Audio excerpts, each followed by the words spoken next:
দেখো কি চমৎকার এমসিকিউ। এই প্রশ্নটি Motijheel ideal school and college 2025 সালে এইচএসসি পরীক্ষার্থীদের টেস্ট পরীক্ষায় দিয়েছিল। আচ্ছা, তুমি যে কলেজে পড়ো না কেন, দেখো তো তুমি এই প্রশ্নটির উত্তরটি করতে পারো কিনা। তুমি তো আমাকে প্রথমে উত্তর মানে প্রশ্ন ছুড়ে দিবে, স্যার এটা কোন সংখ্যায় আছে। আচ্ছা, আমি এই মুহূর্তে কিছুই বলবো না। আমি ধরো তোমাকে লাইভে প্র্যাকটিস করাচ্ছি, ওইভাবে আমি ক্লাসটি করাচ্ছি। আচ্ছা, আমাকে একটু কমেন্টে বলো তো যেখানে সঠিক উত্তর কোনটা। আমি তোমাকে সময় দিলাম 1 মিনিট। যে 12 অক্টালে আছে এবং 12 হেক্সাডেসিমেলে আছে, বলছে এত এবং এত এর যোগফল কত। আমি সবসময় এমসিকিউ 1 মিনিটের ভিতর তোমাদের বোঝানোর চেষ্টা করি, কিন্তু এখানে অনেক কিছু শেখার আছে, বোঝার আছে, যার কারণে আজকে একটু সময় নিয়ে তোমাদের প্র্যাকটিস করাচ্ছি। তো আমাকে একটু কমেন্টে জানাও যে এখানে সঠিক উত্তর কোনটি। 12 অক্টালে আছে, 12 হেক্সাডেসিমেলে আছে, তাহলে এখানে সঠিক উত্তর কোনটি হতে পারে। তো এই জায়গায় এই সংখ্যাগুলো কিসে আছে তা আবার বলা নাই, তাহলে এবার তুমি এই দুইটা যোগ করবা কিভাবে। অক্টালে যোগ করবা না হেক্সায় যোগ করবা, নাকি সঠিক উত্তরটা অন্য কোনোভাবে বের করবা। আচ্ছা, গবেষণা চালাও। ঠিক তোমাদের পরীক্ষায় কিন্তু এরকম প্রশ্ন আসতে পারে এবং আসে, কারণ আইসিটি প্রশ্ন হুবহু আসে না, সবসময় কোনো না কোনোভাবে ফিগার চেঞ্জ এরকম আপডেট প্রশ্নই করে থাকে। তো এই জন্য যারা পরীক্ষার্থী আছো, বিশেষ করে তোমরা যারা 25 সালে পরীক্ষার্থী, প্রচুর পরিমাণে প্র্যাকটিস চালাও। আইসিটি কিন্তু হুবহু আসে না। অনেক শিক্ষার্থী আছে আইসিটি রিটেনে ভালো করে, এই এমসিকিউতে কিন্তু খারাপ করে, কারণ 25টার ভিতরে যদি 8টা না হয় তা কিন্তু খারাপ হয়ে যায়।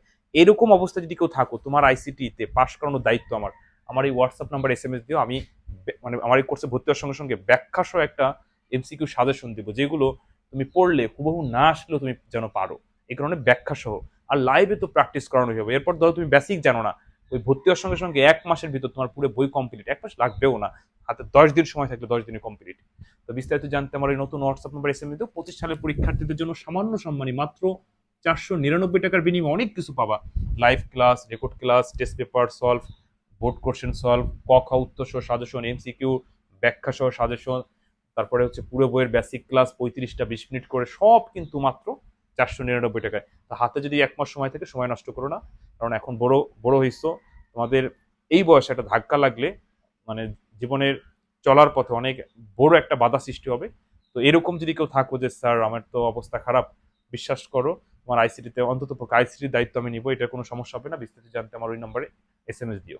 আচ্ছা, আমি তোমাদেরকে এইটার সমাধান করতে বলছিলাম, তোমরা করছো কিনা জানি না। আমি তোমাদের পরবর্তীতে তোমাদের কমেন্টগুলো চেক করে এবং তোমাদের সাথে আলোচনা করবো। এবার দেখো, আর যে যে কমেন্ট করছে এই কমেন্টগুলো ডিলিট করো না, তাহলে আমি আমি বুঝতে পারবো আসলে তোমরা পারছো কি পারো নাই। একটা কথা মনে রাখবা, সেটা হচ্ছে যদি কখনো বেজ দেওয়া না থাকে, তাহলে ওই সংখ্যাগুলোকে দশমিকে ধরে নিতে হয়। তার মানে এখানে অ্যান্সারগুলো দশমিকে আছে। তো আর আমরা জানি যে ভিন্ন ভিন্ন সংখ্যা পদ্ধতি যোগ করা যায় না, একটা অক্টালে আছে, একটা হেক্সা আছে। অর্থাৎ অক্টাল আর হেক্সা ভিন্ন ভিন্ন থাকার কারণে যোগ দেওয়া যাবে না। তো যে কোনো এক পদ্ধতি গিয়ে যোগ করব, কিন্তু আমরা দেখলাম যে অ্যান্সারগুলো হলো দশমিকে আছে, তাহলে আমরা ওদের পদ্ধতিতেও গিয়ে যোগ করব না। অর্থাৎ আমরা এইটাকে দশমিকে নিব, এইটাকে দশমিকে নিব, এই 2 দশমিক যোগ দিলে আমরা অ্যান্সার পেয়ে যাব। এবার বলো অক্টাল থেকে কেমনে দশমিকে যায়, হেক্সা থেকে কেমনে দশমিকে যায়। আমরা জানি যে কোনো সংখ্যা থেকে দশমিকে যাওয়ার সূত্র হচ্ছে বেজের উপর পাওয়ার ধরে গুণ। তাহলে এটা দেখেই বোঝা যায়, আর 8 অক্ষে 8 আর 2 অক্ষে 2, অর্থাৎ 10, এখানে হবে 10, আর এখানে হবে 16 অক্ষে 16 আর 2 এর 2, অর্থাৎ 16 আর 2 18। কত সহজে আমি ফার্স্ট বের করে ফেললাম। 10 আর 18 যোগ করলে কত হয়? 28। দেখো এইবার কিন্তু আমার 1 মিনিট লাগে না, কিন্তু এর আগে আমি হাবি যাবি অনেক কথাবার্তা বলছি শুধু তোমাদের প্র্যাকটিস করানোর জন্য। তো যারা এক্সপার্ট, যারা দেখেই চিনতে পারবে, তারা কিন্তু মানে ওই যে 5 সেকেন্ডে উত্তর করতে পারবে। এখন তুমি যদি ধরো বেসিক দুর্বল হয় তোমার, তুমি যদি বলো স্যার 12কে কেমনে 10 বানাইলেন, 12কে কেমনে 18 বানাইলেন, এই যে আমি এবার বিস্তারিত দেখাই। যারা পারো তাদের জন্য এতটুকু দরকার নেই, তারা তো বুঝছোই। আচ্ছা দেখো, 1 গুণ 8, যে কোনো সংখ্যা থেকে দশমিকে যাওয়ার সূত্র হলো এরকম করতে হয়। আবার এটা তো হেক্সে আছে, তাহলে 1 গুণ এবার হলো 16, তারপর 2 গুণ 16, বেজের উপরে পাওয়ার, বেজের উপরে পাওয়ার। এবার ক্যালকুলেশন করো। এখন কলেজে উঠে যদি তুমি এইসব ক্যালকুলেশন না পড়ো, এটা তোমার চরম ব্যর্থতা। তাহলে যে কোনো সংখ্যা পাওয়ার 1 থাকলে সেই সংখ্যা বসে যায়, যে কোনো সংখ্যা পাওয়ার 0 হলে ফলাফল অন।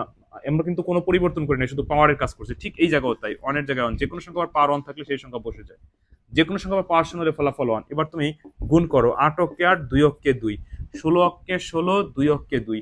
এবার যোগ করো, 8 আর 2 10 দশমিকে, 16 আর 2 18 দশমিকে, তাহলে 18 আর 10 হচ্ছে 28। কিন্তু এত কিছু তো তোমার সময় নেই এত গবেষণা করার, তুমি তো দেখেই চিনবা। কেমনে? ওই যে 8 অক্ষে 8 আর 1 আর 2 গুণ করলে 2 অক্ষে 2, 8 আর 2 10, 16 অক্ষে 16 আর 2 অক্ষে 2 18। আশা করি বুঝতে পারছো। তো যাই হোক, এটা হলো যখন তুমি এক্সপার্ট হবা তখন এরকম সহজে বুঝতে পারবা। যদি সহজে বুঝতে না পারো, সময় একটু লাগলো এইভাবে কইরা, তাও তো সঠিক দাগাইতে হবে। আর যদি আবারও যোগ বলি, যদি আইসিটি নিয়ে এখনো দুশ্চিন্তায় থাকো স্যার কেমনে করব, অনেকেই বলো স্যার হাতে সময় আছে 1 মাস, স্যার আমি তো কিছু পারি না, আমি কি পারবো? তুমি কিছু পারো না, সেখানে যদি কিছু শেখো লস নাই। এবং কিছু না, অনেক শিখতে পারবে। আমার এই হোয়াটসঅ্যাপ নাম্বারে এসএমএস দাও, কত টাকা পয়সা কোথায় কত জায়গায় তো নষ্ট করলা। তো সামান্য 499 টাকা স্যারকে সম্মানী দিলে এর বিনিময়ে যদি কিছু শেখো, লস হবে না। বিস্তারিত জানতে হোয়াটসঅ্যাপ নাম্বারে এসএমএস দিও। ভালো থেকো, তোমাদের ভালোর জন্যই বারবার বলি যে এখনো যারা টেনশন আছে আইসিটি নিয়ে, দ্রুত ভর্তি হয়ে যাও। ওকে, ভালো থেকো, আল্লাহ হাফেজ।